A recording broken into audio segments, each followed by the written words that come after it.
Okay, so I'm here nature journaling at the Quito Zoo, and I started off with a type of animal that I know I like drawing less. So fluffy bears are challenging, and I knew this spectacled bear, the Andean bear, the only bear in South America, would be challenging, but I just started off with some quick sketches, and notice how I'm not focusing on like a portrait of the bear.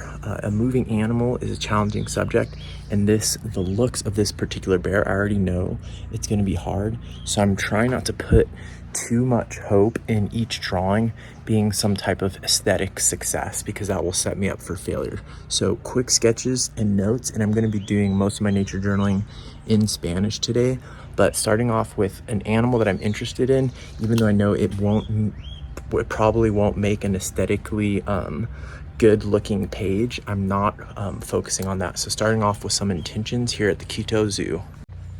As I've mentioned in my other video about nature journaling at zoos, it's good to think about where you're gonna go first thing in the morning before it gets hot and before there's crowds of people. So I'm gonna try to look for all of the big mammals first, because the big mammals are the ones that might be out in the morning and go away later in the day.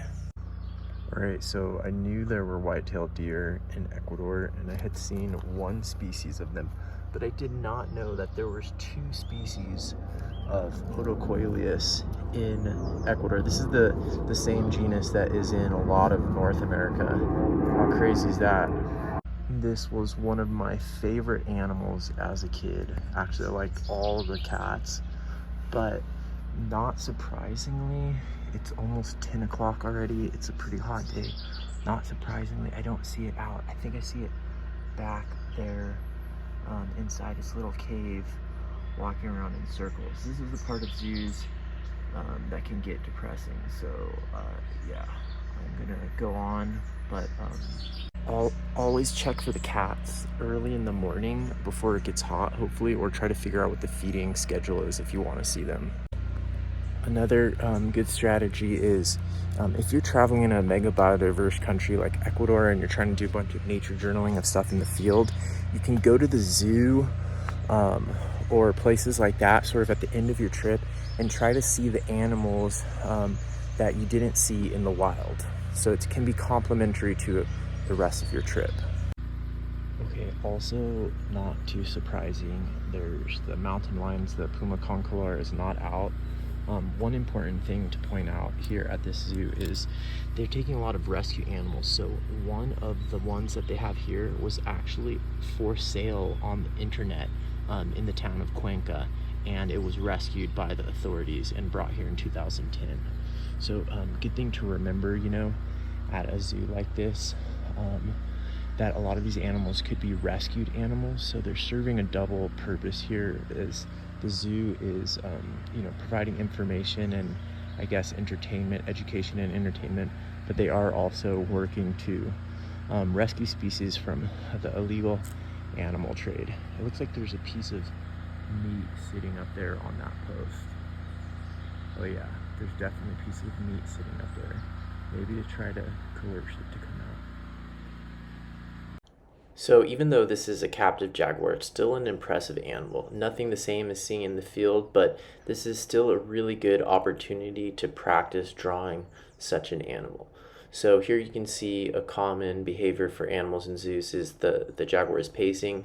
This jaguar, however, has a fair amount of experience being in captivity and is unreleasable. So another case where their animals are basically ambassadors and rehabilitated animals that can't be released again into the wild. So I took advantage to still observe this animal and do my best at nature journaling it. It's always important to set your intentions before you go nature journaling. And when you go nature journaling at a zoo, it's no exception. And like many people, I can feel depressed and cynical about human behavior and the plight of animals when I'm at zoos. This was no exception. So, you know, the jaguar came out for a little bit. It was walking around. Some people came up. I record the information that people say, the things that people say, or sort of the upsetting behavior or upsetting feelings that I'm having towards that behavior, because that's all part of it. And writing those things down on your paper is going to help you process it. So instead of just avoiding it, oh, I'm getting bitten by these little, there's tons of these little biting flies here that are just chewing up my hands. But writing those things down and sort of venting in your nature journal is going to help you process. If you just avoid the feelings or kind of just assume that you're in the right position, that doesn't help. Did somebody say cappuccinos? Wait, not that kind of cappuccino. All right, so I just realized that I've been getting bit and bleeding from these flies, and I know that these ones itch for weeks afterwards, and I just realized I could have put my sungloves on, and that would probably protect my hands from the bites. Another thing to remember when you're nature journaling at a zoo is that there can be animals there that aren't supposed to be there, or are just sort of like wild animals. So I just came into this area here and I got 2 new life birds. Not part of the zoo exhibits, but just some birds flying around here in the trees. Really cool. Saffron finch. Never seen that one before. Super cool. Oh wait, there's this other one. I need to figure out what this one is.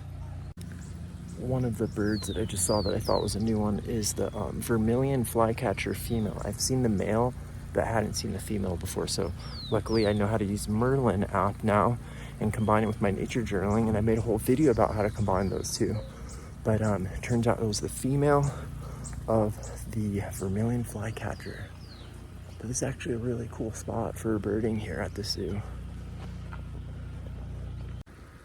Check this out.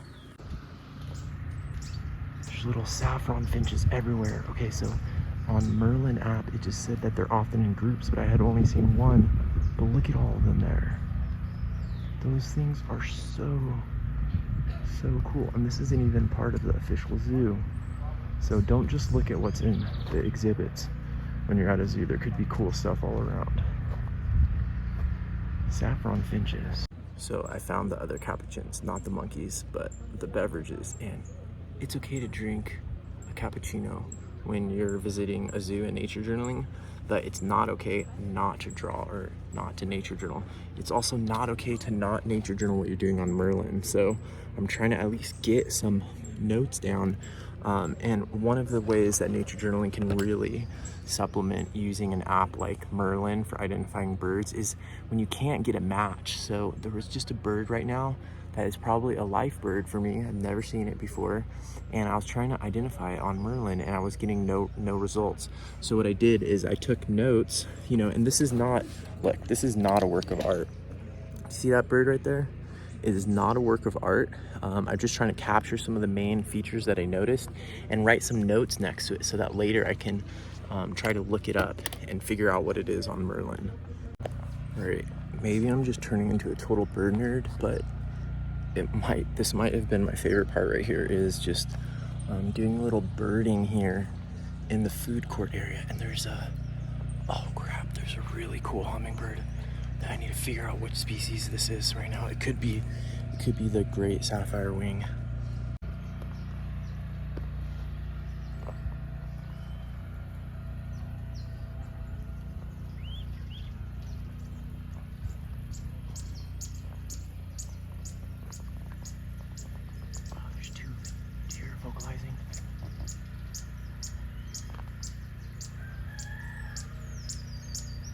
All right, after some time of sticking with it, I identified it as the sparkling violet ear, which is a new bird for me. My original one that I thought it was the great sapphire wing, but the colors weren't right, the sounds weren't right, and so the pictures of the sparkling violet ear didn't look right at first, but listen to that call. It has this really crazy sound.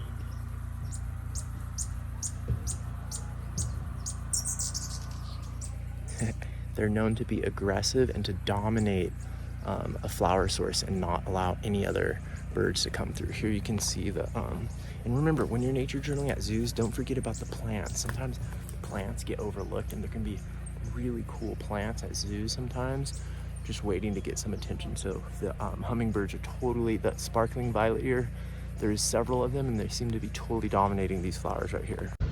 Check out these epiphytes growing on cactus. bromeliad epiphytes growing on cactus. Two predominantly New World species in a new combination for me. I mean, I guess I've seen, yeah, I don't know if I've seen bromeliads growing on cactus before. Very cool. This is so crazy. No wonder Ecuador is one of the most biodiverse countries in the world. So I basically woke up this morning. I was in Quito just an hour ago, and it was cold, and it was just raining like crazy yesterday. And now here at the zoo, this zoo technically is in Quito, but it's a totally different climate here. It's super dry. It's almost like San Diego. Look at all these acacias, cacti. Look at this dry canyon right here with agaves. It's like it feels like San Diego, and it's only, not that far from Quito.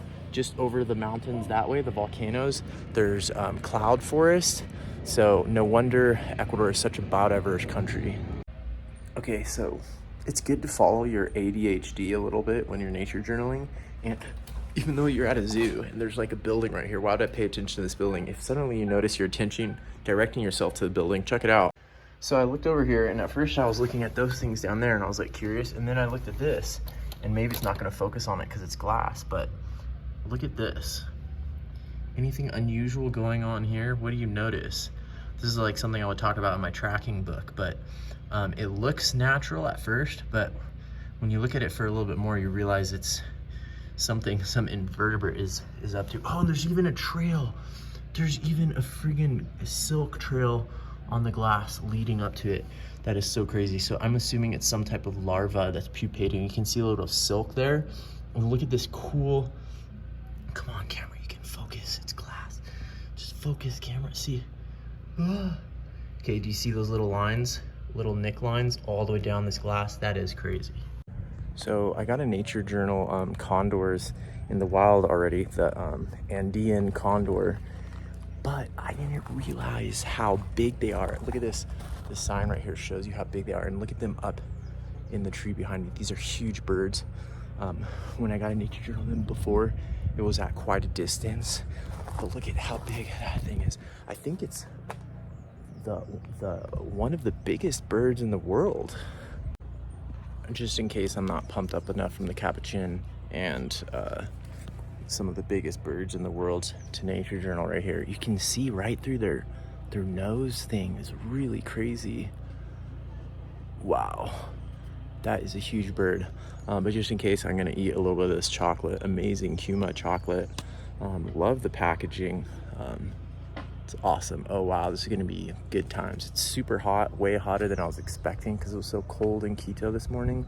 So I'm gonna eat some chocolate and do my best. All right, this is a super cool, critically endangered eagle that I am hoping to go see these in a couple weeks actually in the wild. But I might as well, while I'm here at the Quito Zoo, try to do some practice sketches of it. Wow, what an amazing bird. This is a critical moment, so this is when it's good to come back to what your intentions are. I'm here drawing this this Andean eagle, and I said I want to practice drawing it now because I'm going to be seeing it in the field, hopefully a critically endangered species, and I want to do practice. Okay, so what happened is I started off practicing, but sometimes when you're practicing, the page doesn't look good. So especially like up here, and so I started having a lot of self-doubt. That's when you have to remind yourself, what are you actually doing? Are you trying to improve drawing skills? Are you trying to practice sketching so you can get better? Or are you trying to make illustrations for a field guide?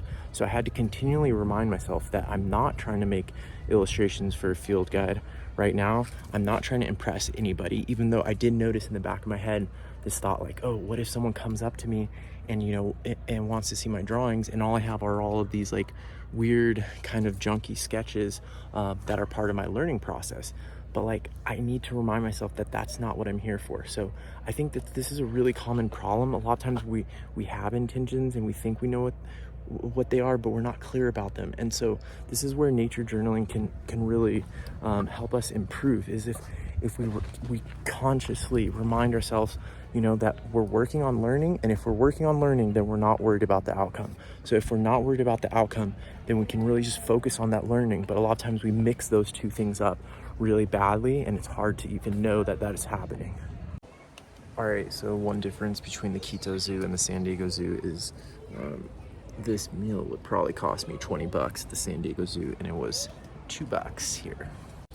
All right, I just ate lunch and went down a deep rabbit hole birding, trying to identify some new birds for myself using the Marilynn app. So one of the things with the setting intentions before going nature journaling at a zoo or anywhere else is having some self-awareness. So like if you check in with your intentions, like I didn't have the intention of doing birding here, and I ended up spending a bunch of time doing birding and having a lot of fun doing it. So having some flexibility to be able to adapt to, you know, emergent things or salient things that interest you in nature is important, but also knowing when you're just sort of procrastinating and getting off topic and maybe focusing on pretty pictures when your intention was really to learn. So trying to find that balance there between knowing when you're off track and knowing when to leave yourself some flexibility for things that emerge.